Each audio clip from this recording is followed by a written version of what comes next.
చాలా మంది సీనియర్ నాయకులు చాలా రకాలుగా మాట్లాడారు. ఎక్కడో కొడుతుంది సీనా. అదే సమయంలో ఈ పార్టీలో ముఖ్య నేతగా ఉన్నటువంటి బొత్స సత్యబాబు గారు బహిరంగంగా వైఎస్ మృతి వెనక జగన్ హస్తం ఉందని సాక్షాత్తు ఏం మాట్లాడుతున్నా ఇందాక ఆయన తాలూకా మరణం వెనక జగన్మోహన్ రెడ్డి గారు ఉన్నారు. నెక్స్ట్ ఇది నిన్నే.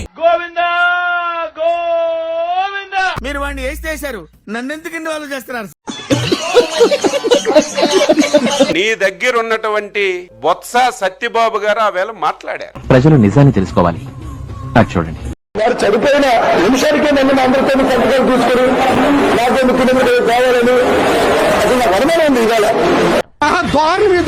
బాబు నాయనా, చిట్టి కన్నా నీకు దండం పెడతాను నాయనా.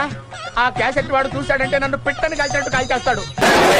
ముఖ్యంగా ముందు జగన్మోహన్ రెడ్డి మీద పోయినదా వారు వెనకండి ఏ ఫోటో జరపాలి. పదివేలు కుటుంబాలు చూస్తుంటే నిన్న విజయాన్ని మాటలు చూస్తుంటే నాకు కూడా ఒక అనుమానాలు వస్తున్నాయి. సమగ్రమైన దర్యాప్తు జరపండి. జగన్మోహన్ రెడ్డి గారు ఇందులో ఎంత పాత్ర ఉందో. ఇక జగన్ గారి సంగతి చూసుకుందాం.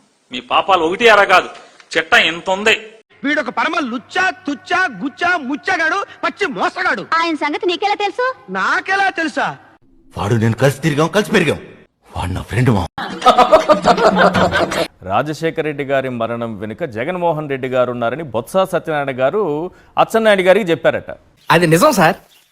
ముఖ్యమంత్రి కావాలంటే అంత ఈజీగా కాదు. రాజశేఖర రెడ్డి గారు ఉంటే అది జరిగినటువంటి పని కాదు. ఆ రోజు రాజశేఖర రెడ్డి గారు చిత్తూరు జిల్లా పర్యటనకు వెళ్లారు. అవసరమా అధ్యక్ష? నిజమే కదండి. హెలికాప్టర్ మిస్ అయ్యిందని చెప్పి అందరం ఆందోళన చెందుతున్నాం. రాజకీయ పార్టీలకు అతీతంగా, కులాలకు అతీతంగా, మతాలకు అతీతంగా రాజశేఖర రెడ్డి గారు హెలికాప్టర్ మిస్ అయ్యింది, ఏమయ్యారు, ఏం జరిగిందని చెప్పి అందరం ఆందోళన చెందుతున్నాం.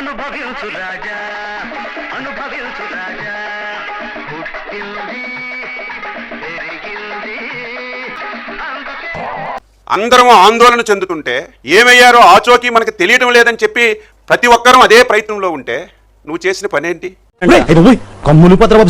ముఖ్యమంత్రి పదవి గురించి సంతకాలు సేకరణ చేసిన విషయం కూడా ఈ సందర్భంగా రాష్ట్ర ప్రజానీకానికి గుర్తు చేస్తున్నాను.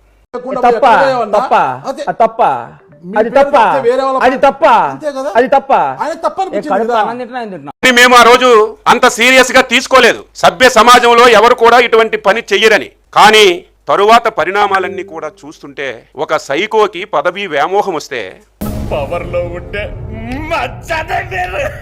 పదవి గురించి ఏదైనా చేస్తాడు. తండ్రినైనా వదలడు, బాబాయినైనా వదలడు. వాడు ఫ్లోలో ఉన్నాడు, ఏం తగ్గట్లేదు. నువ్వు నోరు ముయ్యరా. తల్లినైనా వదలడు, చెల్లినైనా వదలడు, ఈవెన్ పార్టీ వాళ్ళైనా సరే వదలడని తరువాత జరిగినటువంటి పరిణామాలన్నీ కూడా. దరిద్రుడాన్ని చంపడానికి బెల్ట్ బాంబులు కావాలరా? వాడేసిన పాత బ్లేడ్ చాలరా? నీచుడా. బొత్స సత్యనారాయణ లాంటి ఒక సీనియర్ లీడర్ కన్నీళ్లు పెట్టుకునే పరిస్థితి ఎందుకు వచ్చిందంటారు? ఆ విషయం వచ్చి నేనే ప్రత్యక్షంగా బొత్స సత్యబాబు గారే నాకు చెప్పారని చెప్పి పనికిమాల మాటలు పనికిమాల రాదు. ఏంటిది? చూసారా సార్ ఈ డబుల్ యాక్షన్? గాడ్లా చూసుకోవాల్సిన నన్నే గాడు గీడు అని మాట్లాడి నేను కనపడగానే గురువు గారు అని పిలుస్తాడు. పరమ దుర్మార్గుడు సార్ వీడు. ఏ సైడ్ సార్ వీడు?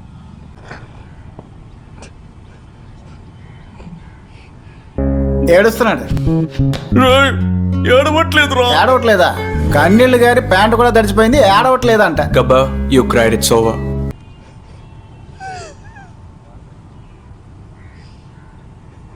Don't fool around. ఏంట్రా ఇలా మొండి పట్టు పడుతున్నావు? దొన్నపోతా. నిజంగా ఈశ్వర్ గారు అంటే మనం ఎప్పుడు ఎక్స్పెక్ట్ చేయలేదు బొత్స సత్యనారాయణ గారి నుంచి. ఎందుకంటే ఆయన ఈ రకమైనటువంటి భావోద్వేగానికి గురికాల. కానీ రాజకీయాలు ఎంత స్థాయికి దిగజారిపోయినాయి అంటానికి వాళ్ళ బొత్స సత్యనారాయణ గారు ఏదైతే కన్నీళ్ళు పెట్టుకునేటటువంటి సీన్ అర్థమైపోతా ఉంది.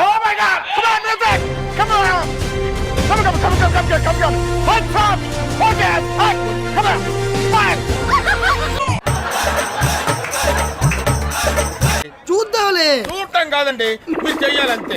సరే, మీరు ట్రై చేస్తారన్నారంటే అది ఓకే అయిపోయిన